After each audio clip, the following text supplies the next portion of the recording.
Então, bora para mais uma semana e começamos com quem? Isso, com a linda da matemática. Muito bem. Vamos ao conteúdo então dos números complexos. Mas antes, editor, coloca pra gente o entretenimento. Vamos lá.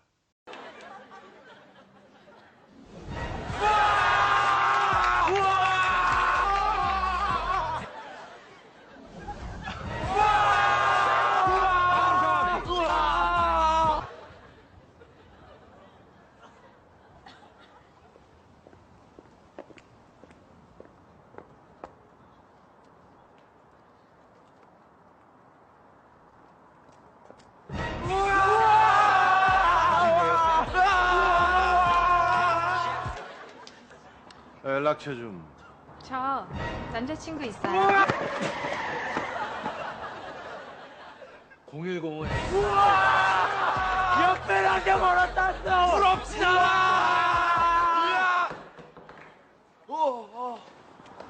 미친.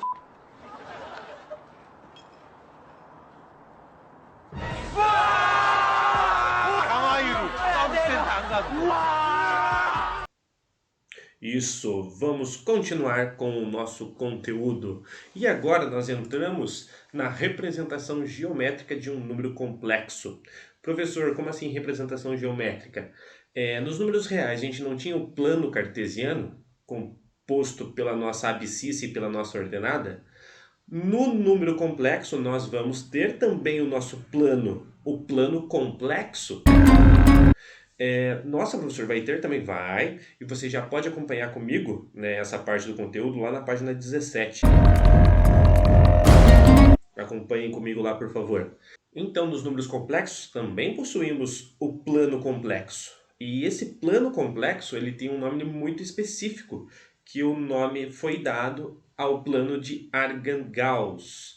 Argand e Gauss foram dois matemáticos que contribuíram muito justamente para essa parte geométrica dos números complexos. Então é graças a eles que sai o nome do plano, plano de Argand-Gauss, tá? Então toda vez que vocês ouvirem falar desse nome, estamos falando do plano complexo. No plano complexo também possuímos dois eixos, né? Ainda continua, professor, abscissa ordenada? Sim, abscissa ordenada, né? Antes era o nosso eixo x e o nosso eixo y, só que agora vai mudar. O nosso eixo x passa a ser agora a parte real do nosso número complexo e o eixo y passa a ser a parte imaginária do nosso número complexo. É assim que nós fazemos agora a representação geométrica de um número complexo, tá? Bom, vamos fazer algumas representações aqui então de alguns pontos. Primeiramente, gente, a gente sabe que o nosso plano, tanto o cartesiano quanto o complexo, ele é dividido em quatro quadrantes, ó. Primeiro quadrante, segundo quadrante, terceiro quadrante e quarto quadrante. Os pontos agora dentro desse nosso plano complexo, eles vão ser representados pelo nome de afixos. Então, toda vez que eu falar em afixo, na verdade é um ponto da representação geométrica do número complexo, tá bom? Vamos a um exemplo aqui então. Digamos que eu tenha esse ponto, ele está no primeiro quadrante. O que acontece com esse ponto então? Vamos chutar um determinado valor na coordenada da parte real e na coordenada da parte imaginária desse valor complexo. Então digamos que a parte real dele seja 2 e a nossa parte imaginária desse número seja o número 2 também.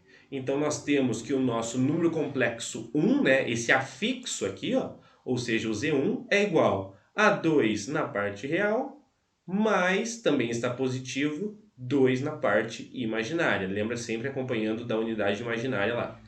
Beleza? Então, toda vez que eu tenho um ponto, um afixo no meu primeiro quadrante, a parte real e a parte imaginária, as duas são positivas. Vamos agora a um ponto no segundo quadrante. Bom, se eu tenho um ponto no meu segundo quadrante, bom, então agora as duas não serão positivas, né? Ó, o que vai acontecer? Ó? A minha parte real, como ela está à esquerda, ela vai ser negativa. Vamos colocar um valor aqui, ó, tipo menos 8. Então ele vai ser menos 8 na parte real e um valor na parte imaginária 5. Então ele é positivo na parte imaginária e negativo na parte real. Então se a gente montar um afixo z, né, a representação geométrica, Z2 é igual a menos 8 na parte real, mais 5 positivo e, acompanhando da unidade imaginária, na parte imaginária. Beleza? Muito bem. Se tivesse um afixo agora no terceiro quadrante, aqui ó, tem um afixo aqui ó, no terceiro quadrante, vamos colocar um ponto na parte real, também será negativa, porque está à esquerda aqui, né? Ó. Então ele é negativo, menos 4, só que agora ele é negativo para a parte imaginária, repare que ele está abaixo agora. Então ó, vai ser negativo para a parte imaginária, vou colocar aqui um menos 1, ó. Menos 4 parte real, menos 1 parte imaginária. Então o nosso afixo, o nosso número complexo Z3 é igual a menos 4 menos 1. Ó. Ah, professor, não tem aqui na frente, não tem problema. Se não aparece na frente é o número 1, né? Menos 1 e, né, parte imaginária. Então menos 4 menos i. Quando os dois valores são negativos, eles pertencem ao terceiro quadrante, ó. Quando a parte real é negativa e a parte imaginária positiva, pertence ao segundo. E quando os dois são positivos, pertence ao primeiro. E por último, ficou faltando, né? Quando a parte real é positiva, mas a parte imaginária é negativa. Esse é um afixo do quarto quadrante. Então vamos lá, fazer para a parte real, que agora vai ser positiva. Vamos colocar o número 5 aqui. E a parte imaginária, que recebe o nosso menos 3. Então, o afixo Z4, o número complexo Z4, é igual a 5 da parte real menos 3i da parte imaginária. Esses são os pontos possíveis dos números complexos dentro do plano de Argand-Gauss, tá? Ou no primeiro quadrante, ou no segundo, ou no terceiro, ou no quarto. Se os pontos estiverem sobre os eixos coordenados aqui, gente, por exemplo, se ele estiver sobre o eixo real, significa que é um número real, que não vai ter parte imaginária, porque a parte imaginária vai ser 0. Agora, se o ponto estiver sobre o nosso eixo imaginário, significa que não temos parte real. Então, o número é um imaginário puro, tá? Se ele estiver acima do eixo imaginário, beleza? E se estiver na origem, ele é exatamente o valor 0, né? 0, 0 para a parte real, 0 para a parte imaginária.